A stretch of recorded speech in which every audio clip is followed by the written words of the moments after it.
যাচ্ছেন জিহাদ, বাড়ানো হয়েছে কাকে? আমির আলীকে। আমির আলীর শট ঠেকলো গোলরক্ষকের কাছে।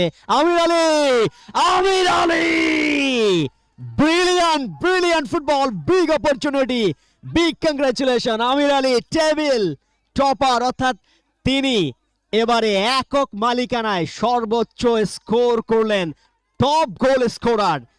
ব্রিলিয়ান্ট বিগ অপরচুনিটি আমির আলীর কাছে। আমির আলী যেন অবিশ্বাস্য একজন ম্যান, অবিশ্বাস্য গোল এবং অবিশ্বাস্য একটা মুহূর্ত তার সামনে উদযাপন করার জন্য এসে, এবং সেটাই মন থেকে তিনি উদযাপন করলেন এবং তাকে বাহবা দিয়েছেন তার ডাগ আউট থেকে সতীর্থ যারা আছেন প্রত্যেকে। আমির আলী একক মালিকানায় এবারের বিসিএল এ অর্থাৎ বাংলাদেশ চ্যাম্পিয়নশিপ লিগ 2025-26 এর এই সফল জার্নিতে তার নামটা স্বর্ণাক্ষরে লেখা থাকবে। সবার উপরে সর্বোচ্চ 11টা গোল তার।